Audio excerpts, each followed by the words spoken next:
Welcome to this episode of Blended, Blessed, and Always a Mess. I'm Aric. And I'm Angie. We are married with a ton of kids. We have 6 kids total. He has 3 and I have 3.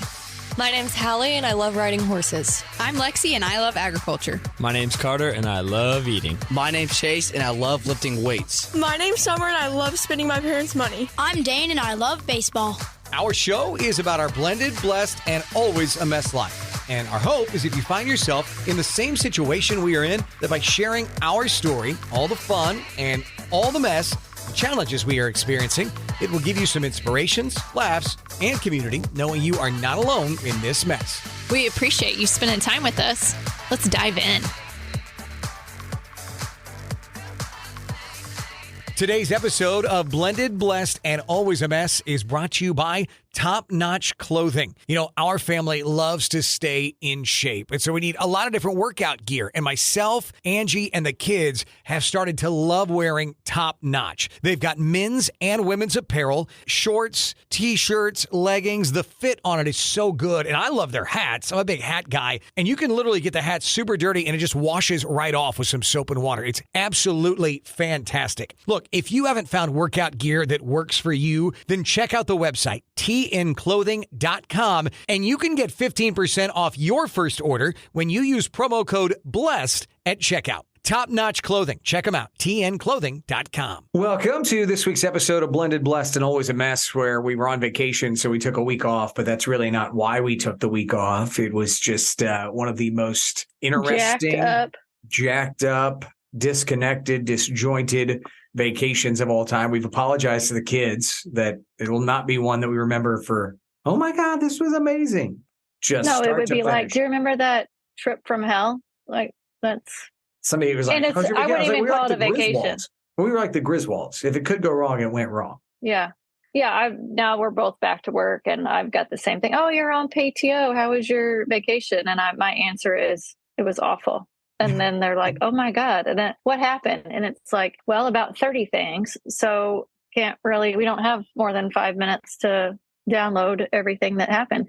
But it really started before we even left. Sure. Here's what I tell people, and then we'll go back to before we left. I tell people, I said, here's the bookend. The morning we left, on our way there, Chase got appendicitis, had to have emergency surgery. On our way back, Angie hit a semi-tire and did several $1,000s worth of damage to her vehicle. That's the bookend, and we're not sure that's the worst parts. So that's not the worst part.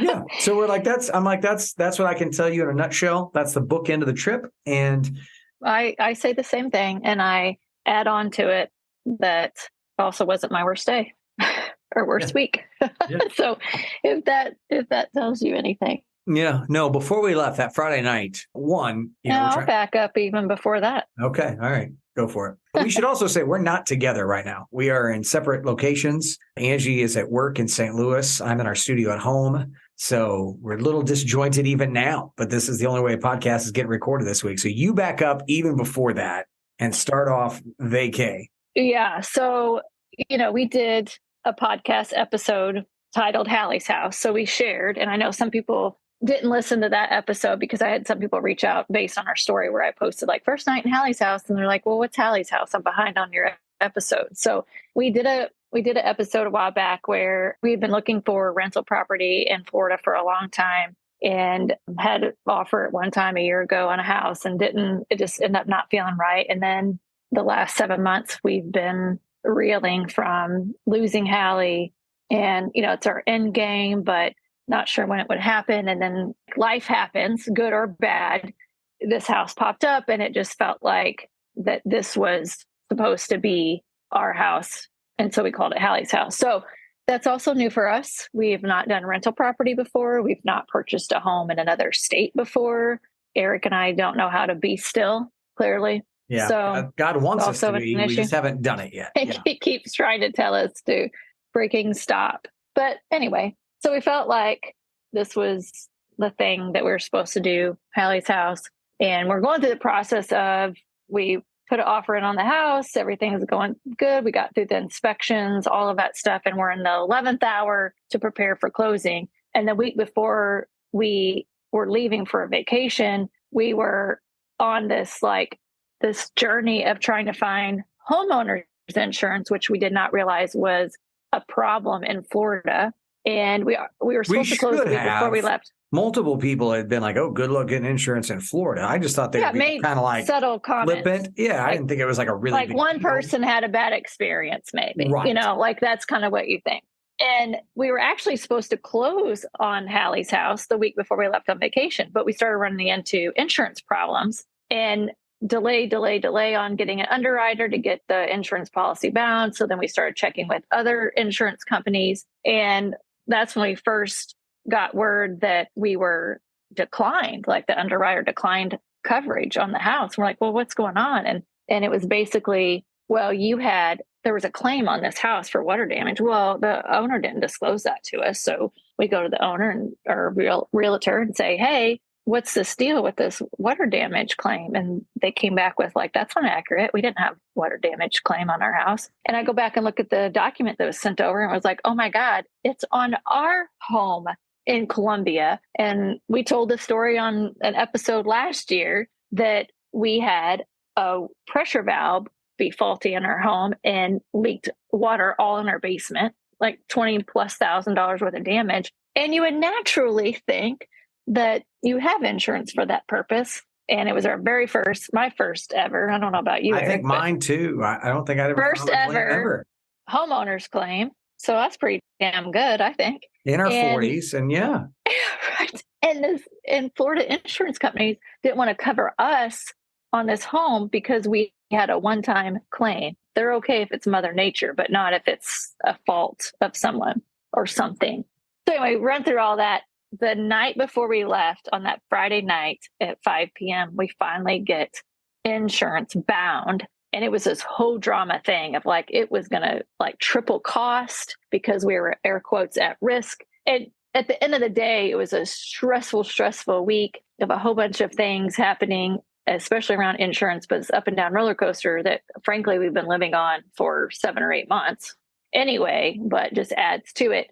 And we got the clear, like, okay, we have insurance bound. Now we could close the following week, maybe. You still have to go through this whole get clear to close. So that all happened. Then you were going to say. Well, I'll say at this point now, I friggin' last night it hailed here again overnight. I probably have roof damage from all the hailstorms. Can't turn that in. Don't turn that in. No, that's okay because it's Mother Nature. Okay. Yeah, then you're okay. Gosh. No, but then I was going to say, so I'm getting ready to leave and I'm out back checking on our pool and hot tub and stuff. And I hear a noise I've never heard before. Yeah. Our pool pump went out. Also that same day or night before that, Chase was like, hey, something's wrong with our hot water heater. No, he said, you used all the hot water because you had taken a shower. And we're like, nope, that's not possible. We have a tankless water heater. So we have an endless supply of hot water. Jesus, there is now another thing wrong. So the hot water heater goes out, the pool pump goes out, and then we're supposed to leave at like 3 a.m. with your mom and dad. So that's all going on, right? Stressful enough. I'm thinking, let's just get down there. Everything will work itself out. It did not work itself out. Nothing worked itself out. We got up at 2 a.m. Chase was on the couch. He's like, guys, I haven't slept. My stomach's been hurting all night long. And Chase is weird in the fact that he doesn't feel pain.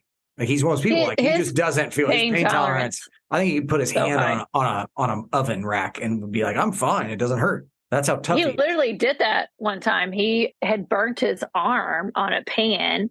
He'd sat it down and just at a weird angle and burnt his arm. His skin was like all off. He didn't even cry. And he was young. Didn't even cry. I'm like, oh my God, when I saw his arm. So yeah, high pain tolerance. So he's saying his stomach hurt bad. It was kind of like, oh God, that's weird. But he doesn't say anymore. Well, he couldn't help us load anything in the car, which was weird. Gets in. And then you and I are kind of like, we're driving and talking a little bit back and forth. Like I'm worried about Chase. I thought he was asleep. We get about an hour and a half down the road towards St. Louis. It's about 4:30 in the morning, 4:45. And all of a sudden Chase is like, you got to pull over. I have to throw up.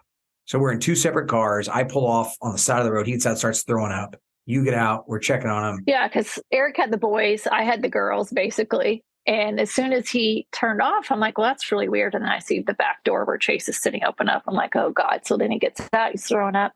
And I get out of the car and I'm like, dude, what's going on? And he's like, Mom, my side hurts so bad. I'm like, do you want to go to the hospital? And he said, yes. And then I thought, we were both like, oh, God, Chase wants to go to the hospital.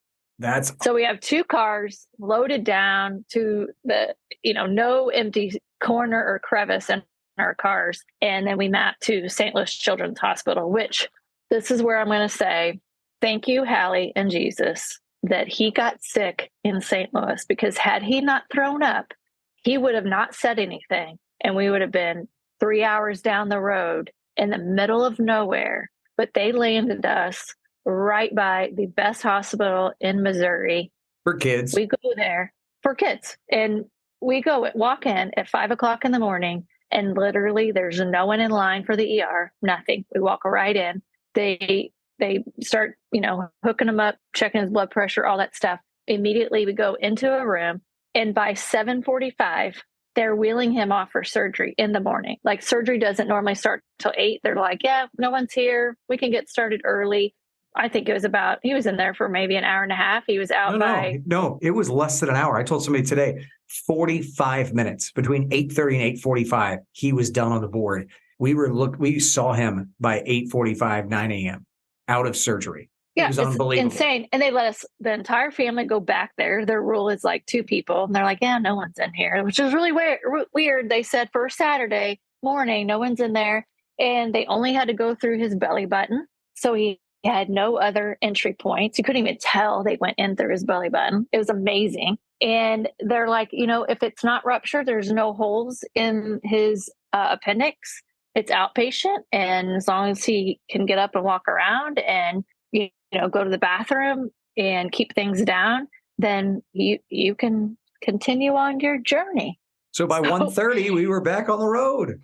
What I will also say that was so amazing, I had someone ask me, well, did you have PTSD being in the hospital? And oddly, I did not. And I don't know why. I don't know. I really can't explain it. I just felt like he was in good hands. I felt like we knew it was his appendix were in a best spot. And I just I feel like I had a calmness.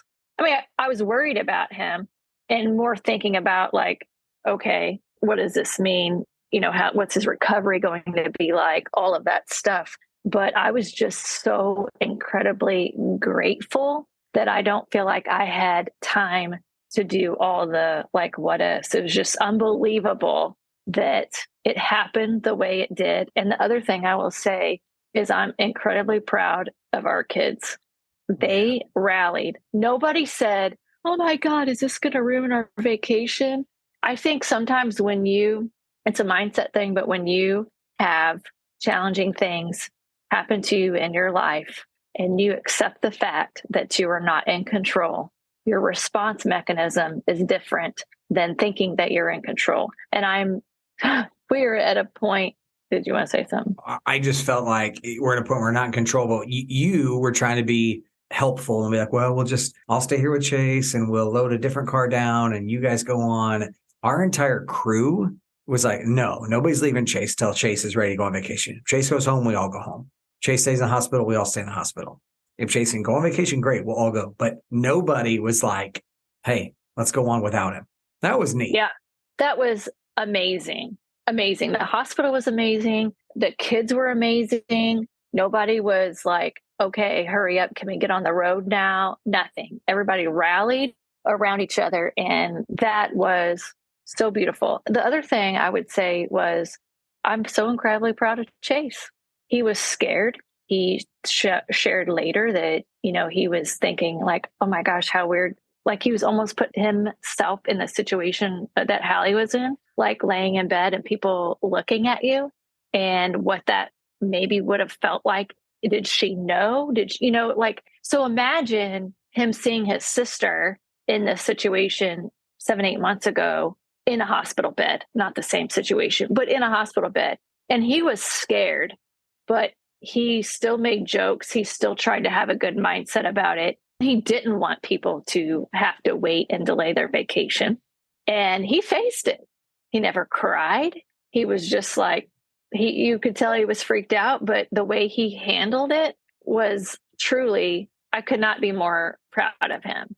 And we had some funny moments. We laughed because he had to get, after recovery, he had to get up and walk around. And so his dad and Michelle came in. They drove from the Lake of the Ozarks to be at the hospital when he woke up. And so we were all in the room coming and going and stuff. And he had to get up and walk around. And so he had this hospital gown on and he was walking and the kids were all out in the hallway. And as he walked past, Carter's like, "Hey, you're wearing my underwear."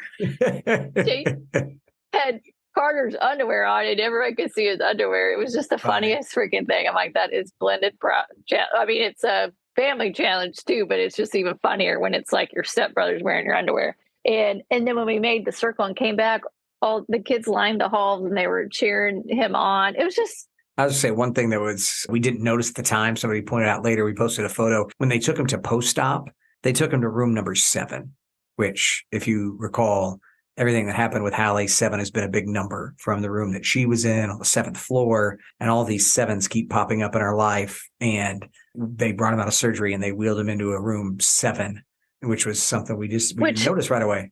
Well, we didn't notice it. We had a friend comment on our post that like, look at the bed number. And that was another amazing thing because nobody was in the post-op room. So think of like an ER where you have curtains and stuff. That's the way this big room was set up and there's all these openings. And it's not like that was the only opening they had. They had probably 10 other options. No one was in there that they could have put him in a slot. And he landed in bed number 7. Yeah, it was just crazy. So he plowed through and we got out of there at 1:45 p.m. and he made the 12-hour drive after surgery. And we rolled into Florida at 1:30 in the morning. Well, here was the next thing that happened. I mean, just to say, everything that could go wrong went wrong. Oh, yeah, when we left the hospital. We leave the hospital, and Angie's not someone that you ever want to lead your convoy because Angie doesn't look behind her. She doesn't look behind her. She's just like Angie's very focused and motivated. And so she was getting the hell out of that hospital. So I watched her pull out of the parking lot. And I wasn't quite out yet. She took out of there. Well, there was a bunch of stoplights to get to the interstate. She hit the first one and took off like a bat out of hell. Made all 5. I missed all 5. So I had to stop through all 5. No problem. We've been to the same place in Florida for several years. Angie and I had talked about in the hospital that morning when we went through Nashville, blah, blah, blah. And then the next thing I know, I texted, "Hey guys, going to be a little bit behind you. We'll catch up because we missed all the stoplights. You made all the stoplights." And Lexi starts messaging like, "Okay, but you guys are on 55. And I'm like, "No, why would we be on 55? Like, it's not the way that we go to Florida. That's not how you go through Nashville." And at this point, we're already, we'd been separated for about 10 minutes and I'm getting on to go down through Nashville like we had discussed. And all of a sudden, Lexi and Angie realized, oh shit, we're going through Southern Missouri to Memphis, through Mississippi and all these different places. So now we're separated. Chase is fresh out of surgery. Yeah. And if we needed to be together, we're now separated for the next 8 hours. We were not able to reconnect until somewhere in Alabama, about 3.5 hours from our destination. So it was just like one thing after another just kept happening. And that was the rest of the trip. Yeah. So let's see. Everybody's exhausted. We needed toothpicks to keep our eyelids open as we were driving in the 11th hour. I finally gave up. Midnight. I'm like, "Lexi, you're going to have to drive." Luckily, we both had drivers in our cars. You didn't use any drivers that you had. You had my dad and Carter, but I couldn't do it. Like my eyes were shutting and I'm like, I got to switch out. So Lexi drove the last hour and a half and we make it to the house. Our weather forecast that week didn't look great, but it's Florida. It rains some, and you're going to have that. But holy shit, it literally stormed the entire week. We had rented beach chairs. So where we stay, you have to really rent them far in advance. I had called a couple of months ago and could only get 3 days. So it was Sunday, Monday, and Friday that we had rented beach chairs. And Sunday, we were so like brain fog and didn't realize that that's when we had chairs rented. And we didn't really get going till 2 or 3 o'clock in the afternoon. So we did hit the beach, I think, that day for maybe an hour, but it was like nothing. And then Monday, it was torrential downpour the entire day. So there was absolutely no beach chairs. And then Tuesday really was the only day that was decent. So we rented beach chairs, but literally lost money on chair rental. So because you couldn't even use them and they wouldn't let us cancel. Yeah, won't do that again. Won't do that again. Yeah, I won't do that again. That was like the least of our problems, though, at that point. That was the least of the problems. So then we're in this whole trying to close. Are we clear to close? Are we not? And finally, Wednesday, we got the clear to close that morning. And I made the mistake of saying to my mom that morning, I feel like right now is the first time like I can take a little bit of a break. I can breathe a little bit. Yep. And that moment that I could sit on the porch and I knew Chase at that point was going to be okay. He was starting to perk up. Really, he didn't need a lot of pain medicine after that. The kid's incredibly resilient. I mean, his healing and how he healed from that was awesome, but he couldn't get in the water, couldn't get in the ocean. So he would be our little driver. We call in the 38 area, we call golf cart Ubers, goobers. So he was like our goober driver. He'd run us everywhere, and he did enjoy that. But thank God he could do that because there was nothing else he could really do. Also, Sunday night, run the goober all day. He runs the golf cart. It goes out, stops working. So we had to have someone come Monday to fix it. And then it was like piecemeal together for the rest of the week. So that was another issue that we had. Well, and that was literally the only thing that he could do that whole week. He couldn't ride a bike, which he loved to do. So that was an up and down thing of like, oh my gosh, what's going to happen? So then Wednesday evening, we're in the kitchen cooking, making dinner, and Aric comes off the front porch with like a ghost look on his face of sheer terror and panic. And he goes upstairs for a little bit and he comes back down, and we won't dive into the details on this podcast yet. We will at some point, but we basically thought that we would not be able to get this house and maybe not even get our money back, a significant amount of money. And it was awful. And we didn't sleep that night. Gosh, I would also say the way the kids rallied in that situation was amazing. And this time it was them rallying around us. And it was awful. It was awful. Everything that we had planned for or thought we were supposed to be doing in a split second was kind of ripped out from under us. And it was this whole like, oh my God, what are we going to do? Okay. At the end of the day, it's just money. Like, again, we go back to, I've had worse days. I've had worse days. And the thing that I struggled with the most was I feel like in my life, there's times where I have an intuition around knowing that this is what we're supposed to do. Like different things happen. And I kind of rely on that. I rely on intuition and kind of rolling with how things flow. And it's like, okay, I know that that's what we're supposed to do. And I believe that to my core. There's been a lot of things with the house that I felt like Hallie really was orchestrating and guiding. And then to have something like this happen, it made me almost question everything of like, do I really know things? You know what I mean? Am I solid in what my beliefs are and what I feel like my gut and my intuition's telling me? And we've had so many scenarios this entire trip, because I'm not calling it a vacation, where it's forced us to, hold tight to our faith, good or bad, whatever happens. And that's why I kept telling Aric at night, we got to stay grounded and focused. And we're just going to have to trust that whatever happens, this is our path. Like this is what's supposed to happen, good or bad. Because what else are you going to do? And we had to hold tight to our faith. My mom and dad were praying. Our kids prayed. We were all just like, oh my gosh, God, please support us, help us. And we've talked about prayer before on here. I do not pray out loud. Aric, a lot of times will pray at night over me, together with me, whatever that looks like for our family, all that stuff. And I don't really pray out loud. I pray to myself all the time, not even out loud if I'm driving. It's more internal. And that night I did pray out loud and I just said, God, please be here with us.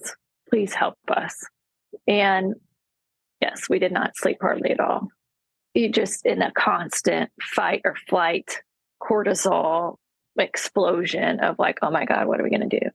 And the next morning, we started like canceling stuff, right? We're not going to get the house. It's not going to happen. We're canceling stuff we had set up. I was trying to figure out this whole mover situation because in preparing for the house, it was like in my mind, it was easier for us to buy everything that we needed because it was unfurnished and move it at one time down when we needed it. And we have a lot of stuff going on. So I found a moving company, sounded all great. Didn't spend a ton of time researching, did some comparisons, right? But went with them, and they had picked up our furniture on that Monday to be delivered on Thursday when was our new closing date. So, okay, Wednesday morning, it's like, okay, let's just start canceling stuff. So I start calling. Thursday morning, we started canceling. I'm sorry. Yes. Wednesday morning was when I said I felt peace for for the first time. And then all hell freaking broke loose Wednesday night. And then Thursday morning, it's like, okay, we have to be centered and we have to focus, and let's just start canceling stuff and start figuring out what our game plan is. So we started down that process, and then Aric ends up getting a phone call. And again, another freak out moment where he had this like ghost look on his face. Yeah, apparently I got to work on it, is what I'm hearing. My look is like no one knows what it means. They think it's you have this fear look on your face when you don't know how to react, is what I would say. And he's like, "Are you serious?" And he's like, "You need to talk to my wife." I'm like, "Oh my God, now what? Now what is going to freaking happen in our life?" And it ended up being an amazing phone call, and prayers were answered. And they were like, "Come in, your guys are clear to close." And it's just an unbelievable story that it's probably a whole nother podcast in itself, but we can hopefully at some point share what happened. But up and down, but faith. Faith is literally the only thing I will say that's keeping us going right now. Yeah. And then we closed on the house, and then the movers never showed up. Then the movers never showed up. Yeah. I mean, we're pretty over on time, so we can't dive super into everything, but then the movers don't show up. And they're still not there. We still haven't gotten our stuff. Still don't have our furniture. We finally did get a hold of a guy that says he has our furniture and it's not stolen or lost, and it'll get there eventually. It doesn't really help us. We're not in Florida currently. So yeah. So let's see what else. We had because it rained so much, we had 2 water leaks in the house. Super nice house we rented. Poor Dane. Dane got the brunt. Not the house we bought, the house we rented. Poor Dane. He got the brunt of both water leaks. So we're all sitting in the living room, just chilling, and he's coming down the stairs, and he's, moving pretty quick to go through the laundry room to go outside, and completely wipes out. We're like, "What? Did you just fall? Like, what happened?" He's like, "There's water everywhere." He's just trucking along, doesn't even know that there's water, and just wipes out. And so the ceiling was leaking, and luckily he did not get hurt. Then like 2 nights later, Carter wakes up in the morning and was like, "There's a water leak in our room." And he goes up there to like clean it up, but Dane's suitcase was open and his suitcase was full of water from that leak. Unbelievable. Super nice house, and there was so much rain, it just started leaking everywhere. So one night they had 7 inches of rain one night. Yeah. So then we're like, "Oh my God, what's our house look like that we purchased?" So Aric and I got up one morning. I'm like, "I can't sleep. Like, we're going to have to go over there and look at it. Does it have water leaks? There's a lake behind it. Is the lake, because there's flooding everywhere. Is the lake up? What does that look like?" So we drove over there, and luckily there was no leaks and flooding or anything like that. It worked out. That part worked out. So another crazy thing that happened, because it was so rainy, it's like, well, let's just watch a movie. So we watched Heaven is for Real, which I had not seen that movie. I know it's movie. An older movie. Mm-hmm. And it's really emotional to watch something like that, because as I shared, I've always wondered about Hallie. Like, what is she doing? What's it like? So watching a movie, even if I would have saw it 5 years ago, I still wouldn't have watched it through the context of like, oh my gosh, now I'm like super, super curious about it. But that movie is crazy. I don't know if you recall it, but like the kid has appendicitis. That's how he has a near-death experience. So hello, same as Chase. Just did it. There's sunflower fields in the movie. He also says Jesus has a horse in the movie. I mean, it's just like all these things. It's so crazy. And I really just was so intrigued by how he described heaven. Just a lot of like weird coincidences. So we check out of the rental house on Saturday, and we're like, now what are we going to do? Because we planned on staying at the new house for 2 days. but that was when the furniture was going to be delivered. Yeah. So I'm like, you know what? I'm determined. We're staying at this house one night at least. So we go and get Aric mattresses. We have nothing. We don't have pots and pans, absolutely nothing. We get some essentials and we start kind of cleaning and doing some things at the house. And my mom's like, your hot water, like, it's not getting hot. Your water's not getting hot. I'm like, are you beeping kidding me? And then we did buy some like chicken fingers and pizza to make. And mom's like, I can't get your oven to come on. I'm like, oh my God, what is happening? So we were like, look back through the inspection. I'm like, nope, they said the hot water heater was working and the stove. Well, then we start thinking about it and realize that our gas is probably not turned on. So we have no hot water, no gas, no stove, oven, any of that. But by God, we stayed at that place. We did that night. Saturday night, we stayed there. And then you had another ghost look on your face that night. Do you remember why? You came in off the porch. Oh my gosh, there was a cardinal, a wounded cardinal. Now they say cardinals are like having an angel. They come to remind you of those that are not with you. And every time I see one, I think of Hallie or my dad. And I'm sitting out there and all of a sudden there's a cardinal with a wounded wing on our porch. And feathers around it. Yeah. Which we provided some care for it. I wanted to pick it up and kind of dry it off, but it would not let anybody pick it up. So we got a box and Chase kind of shoot it in there and try to give it. He Googled what birds eat. And he gave it some Cheez-Its. I'm not sure that it ate any Cheez-Its, but it did. Tried it just to at least get it out of the rain and be able to sort of relax a little bit.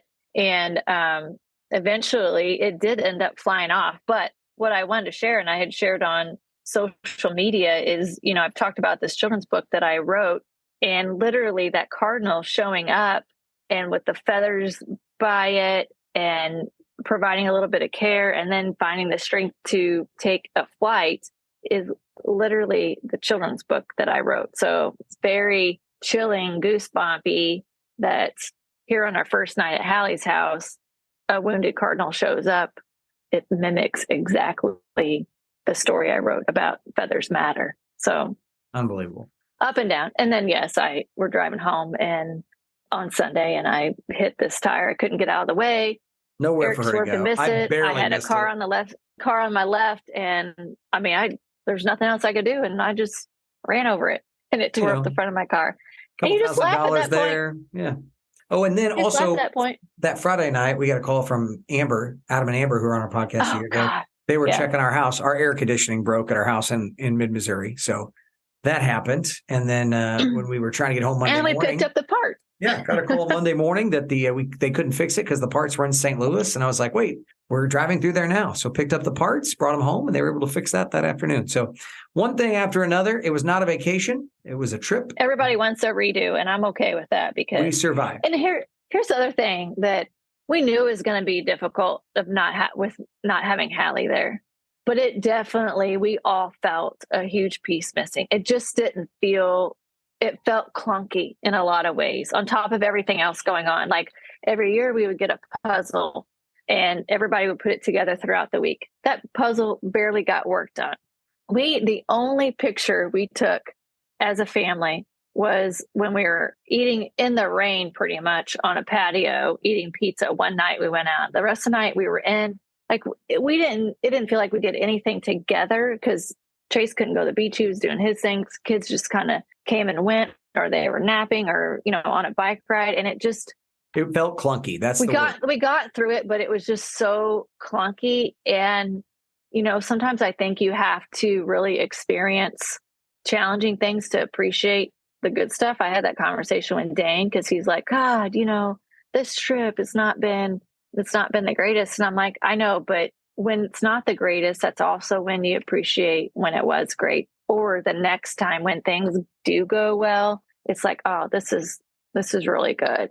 And memories are made through the suck and through the good times too. Yeah. Just a lot more suck on this one than good. So yeah, there's a lot of suck. So yeah, we'll take all the prayers we got. It's why we didn't have a podcast last week. Why we didn't have the podcast. Things kept happening. We were like, okay, what will we even talk about? This is so bad. So we're talking about this week, just to recap and then hopefully try to regroup and do something better next week. So I do have a quick update on the book though. Oh, it's so good. All the illustrations are done. They've added the words to the book. They're working on the cover. It is going to be so amazing. And I cannot wait to share it with everybody. It's such a great story. And I just feel like that cardinal on our porch was Hallie saying, "You got this, Mom. That's the story. Love it. Go share it. Go share it." So can't wait to share it with you. Getting close. With that, hope everybody has a wonderful week. And would continue to take all your prayers, and we'd love to pray for you too. So let us know and just like and share on all the socials. And we look forward to talking to you next week. God bless. Thank you for listening to Blended, Blessed, and Always a Mess. Follow us on Facebook, Instagram, and at blendedblessedalwaysamess.com. Reach out to us on any of our social channels. We would love to hear from you. Have a great week.